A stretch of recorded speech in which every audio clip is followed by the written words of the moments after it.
Hello അസ്സലാമു അലൈക്കും. അപ്പോൾ ഇന്നത്തെ നമ്മുടെ റെസിപ്പി ഒരു ചിക്കൻ മയോനൈസ് സാലഡാണ്. അപ്പോൾ എല്ലാവരും വീഡിയോ കണ്ടു നോക്കിയിട്ട് ഇതൊന്ന് ട്രൈ ആക്കി നോക്കുക. നല്ല ടേസ്റ്റി ആയിട്ടുള്ള ഒരു മയോനൈസ് സാലഡാണ്. അപ്പോൾ ഇതിന് വേണ്ടിയിട്ട് ആദ്യം നമുക്ക് കുറച്ച് വെജിറ്റബിൾസ് ബോയിൽ ചെയ്തെടുക്കാം. ഞാനിവിടെ 1 കപ്പ് ക്യാരറ്റും 1/2 കപ്പ് കോളിഫ്ലവർ പിന്നെ ഒരു 1/2 കപ്പ് സ്വീറ്റ് കോൺ എടുത്തിട്ടുണ്ട്.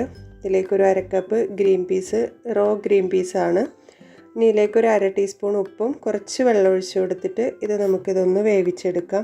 അപ്പോൾ ഇനി ഗ്രീൻ പീസും സ്വീറ്റ് കോണൊന്നും നിങ്ങളുടെ കയ്യിലില്ലെങ്കിൽ നിങ്ങളുടെ കയ്യിൽ അവൈലബിൾ ആയിട്ടുള്ള വെജിറ്റബിൾസ് ഇട്ട് കൊടുത്തിട്ട് ഒന്ന് ബോയിൽ ചെയ്തെടുക്കുക.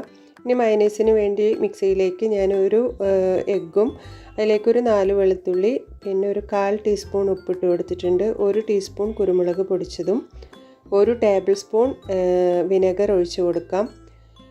ഇനി ഇതിലേക്ക് ഒരു 2 ടേബിൾ സ്പൂൺ ടൊമാറ്റോ കെച്ചപ്പും കൂടെ ഒഴിച്ചു കൊടുക്കുന്നുണ്ട്. ഇനി ഇതൊന്ന് നിർത്തിയിട്ട് ഒന്ന് അടിച്ചെടുക്കുക. നന്നായി ഒന്ന് ബ്ലെൻഡ് ചെയ്തെടുത്തതിന് ശേഷം ഇതിലേക്ക് ഓയിൽ ഒഴിച്ചു കൊടുക്കുക.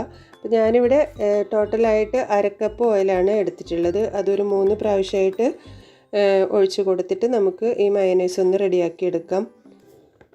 അപ്പോൾ മയനൈസ് ഉണ്ടാക്കുമ്പോൾ ബാക്കിയെല്ലാ ഇൻഗ്രീഡിയൻസും നമുക്ക് ഒരുമിച്ചിട്ട് കൊടുക്കാം. ഓയിൽ മാത്രം 2-3 പ്രാവശ്യമായിട്ട് ചേർത്ത് കൊടുക്കുക. ഒന്ന് നിർത്തി അടിച്ചെടുത്താൽ മതി.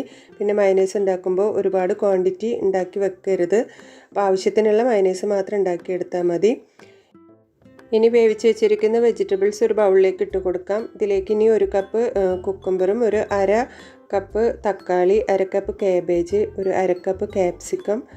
ഇനി ഞാനിവിടെ ചിക്കൻ കുരുമുളകും ഉപ്പും കൂടി ഇട്ട് വേവിച്ചിട്ട് അതും കൂടെ കട്ട് ചെയ്തിട്ട് ഇട്ട് കൊടുക്കുന്നുണ്ട്. ഇനി നമ്മൾ റെഡിയാക്കി വെച്ചിരിക്കുന്ന മയനൈസും കൂടെ ഇതിലേക്ക് ഇട്ട് കൊടുത്തിട്ട് നന്നായിട്ട് മിക്സ് ചെയ്തെടുക്കുക. അപ്പോൾ ഇനി ഇതിൻ്റെ കൂടെ വേണമെങ്കിൽ നിങ്ങൾക്ക് മക്രോണി വേവിച്ചിട്ട് അതൊക്കെ ചേർത്ത് കൊടുക്കാം. വെജിറ്റബിൾസ് നിങ്ങളുടെ ഇഷ്ടത്തിനനുസരിച്ച് ചേർത്ത് കൊടുക്കുക. അപ്പോൾ ഈ ഒരു സാലഡ് വെറുതെ കഴിക്കാനും പിന്നെ ചപ്പാത്തിയുടെ കൂടെയൊക്കെ കഴിക്കാനൊക്കെ നല്ല അടിപൊളിയാണ്. അപ്പോൾ ഈ ഒരു റെസിപ്പി എല്ലാവർക്കും ഇഷ്ടമായിട്ടുണ്ടെന്ന് വിശ്വസിക്കുന്നു. അപ്പോൾ ഇൻഷാ അല്ലാഹ് അടുത്ത വീഡിയോയുമായി അടുത്ത ദിവസം വരാം. Bye bye. Thank you.